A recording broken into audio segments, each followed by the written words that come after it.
नमस्ते मेरो भ्युअर्सहरू।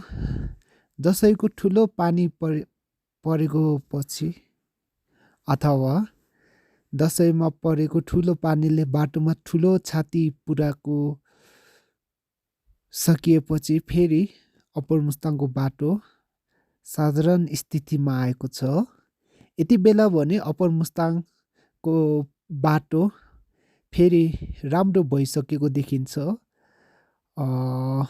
त्यसैले अब तपाईँहरू यति तिहारमा अप्पर मुस्ताङ, मुक्तिनाथ, कोराला नाका घुम्न आउँदै हुनुहुन्छ भने पिर नमानी आउनुहोला। तर यति बिचमा फेरि तिहारतिर फेरि पानी पर्यो भने चाहिँ अप्पर मुस्ताङको वेदर अथवा मौसम राम्रोसँग बुझेर आउँदा राम्रो हुन्छ। यो समयमा चाहिँ बाटो राम्रो भइलाकतै मौसम राम्रो भइलाकतै अप्पर मुस्ताङमा घुम्न आउनेको निकै ठुलो भिड देखिन्छ। फेरि धेरैमा धेरै पर्यटकहरू भारतीय पनि देखिन्छ मुक्तिनाथ घुम्नको लागि र विदेशी पनि थुप्रै देखिन्छ भने हाम्रो नेपालभित्रकै पर्यटक पनि टन्नै देखिन्छ। अप्पर मुस्ताङ पुग्नलाई म्याग्दी हुँदै म्याग्दीको सुन्दर रूपचे छहरा हुँदै बागलुङ हुँदै मालढुङ्गा हुँदै जानुपर्ने हुन्छ। यति बेला रूपचे छहराको रूप पनि निकै सुन्दर देखिन्छ र सफा ठुलो पनि देखिन्छ र रूपचे छहराको वरिपरि फोटो खिच्ने पर्यटकहरूको ठुलो भिड पनि देखिन्छ। तर यति तपाईँहरू यसरी फोटो खिच्दा धेरै आफू होसियार हुनुपर्ने कारणहरू पनि हुन्छ। किनकि होसियार किन हुनुपर्छ भनेपछि छहरासँगै ढुङ्गा खसेर आउने सम्भावना पनि निकै हुन्छ। त्यही भएर तपाईँहरू आफू सावधान भई फोटोहरू लिँदा पनि राम्रो हुन्छ। सो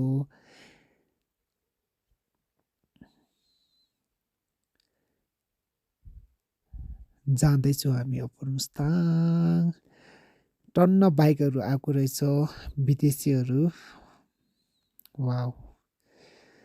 अनि अप्पर मुस्ताङ घुम्न आउनेहरूलाई हामी यहाँको बाटो ठाउँ धेरै राम्रो, स्विजरल्यान्ड जति अथवा स्विजरल्यान्ड भन्दा नि प्रकृति हिसाबले नेपाल धेरै नै राम्रो मानिन्छ।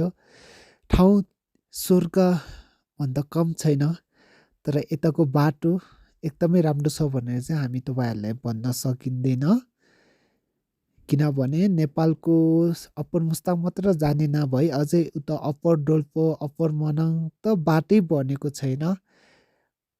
पैदल यात्री बाइक कुनै कुनै ठाउँमा गाडी जाने सम्भव पनि भएको छैन। तर मुस्ताङमा चाहिँ गाडी चाहिँ जान सम्भव देखिन्छ।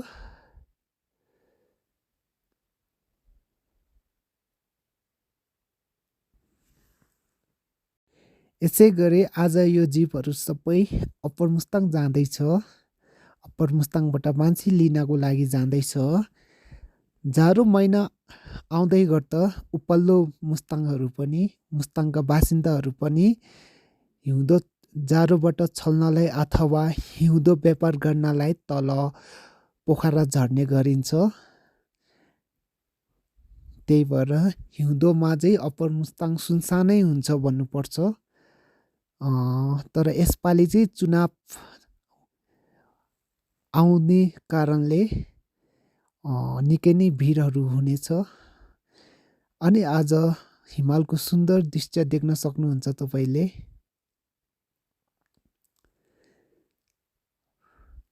गर्मी मौसम अथवा पानी पर्ने मौसम गए लागतै हिमालमा हिउँहरू पर्न सुरु भएको देखिन्छ। र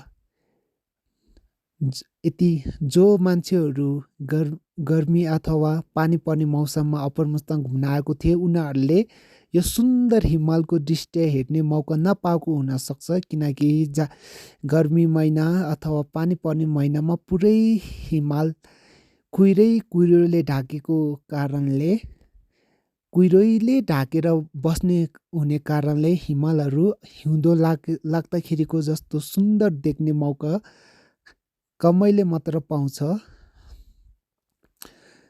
सो अप्पर मुस्ताङ आउनुहुँदा होटेलको कुनै चिन्ता नलिनुहोला, होटेलको कुनै कमी छैन।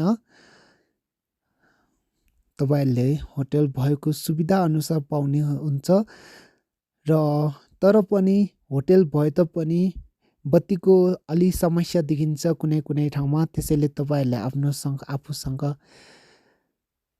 ब्याकअप चाहिँ पावर ब्याङ्क राम्रो बोकेको राम्रो।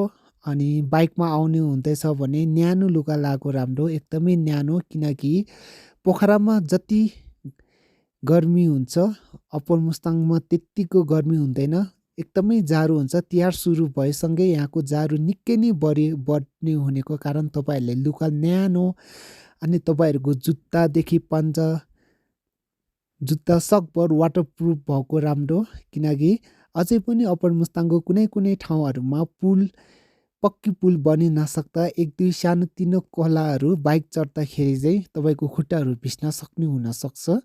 त्यही भएर वाटरप्रुफ ग्लोभ्सहरू वाटरप्रुफ भयो भने एकदमै गजब हुनेछ।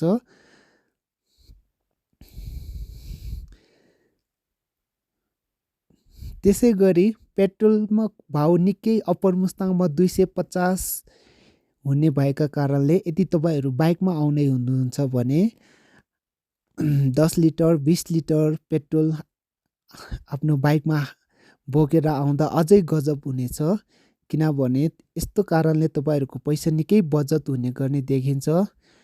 तर तपाईँहरू धनी छ भने चाहिँ त्यसको चिन्ता नलिँदा हुन्छ। अनि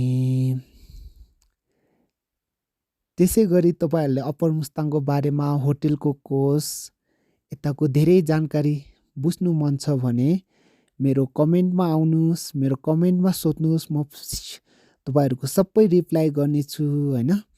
अनि अप्पर मुस्ताङ आउँदा पोखराबाट पर्वत जिल्ला म्याग्दी जिल्ला हुँदै मुस्ताङ जिल्ला पुग्ने गरिन्छ र अप्पर मुस्ताङमा धेरै जसो जनसङ्ख्या मुक्तिनाथ दर्शनको लागि आउने गरिन्छ भने आजकल कोराला नाकाको क्रेज पनि धेरै बढेको र यताको बाटो राम्रो भएको हुनाले कोराला नागैसम्म पुग्ने भनेर आउने विदेशी अथवा नेपाली पर्यटकहरूको पनि भिड हुने गर्छ।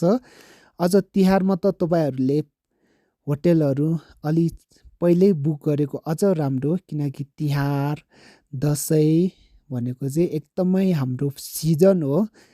अनि कसैले रुम नपाएर दुःख पाउन पनि सक्छ। त्यही भएर होटेल कन्ट्याक्टहरू पहिल्यै राखेर राम्रो, र तपाईँहरूलाई राम्रो सुविधाको होटेलहरू चाहिन्छ भने मलाई कमेन्टमा गर्नु, म तपाईँहरूलाई सक्दो राम्रो तपाईँहरूको सुविधाको लागि होटेलहरू म तपाईँहरूलाई जानकारी गराउने छु।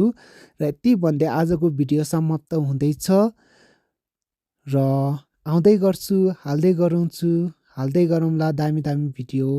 मलाई सपोर्ट गरिराख्नु होला। Bye bye everybody, thank you, keep supporting, keep loving and see you soon guys.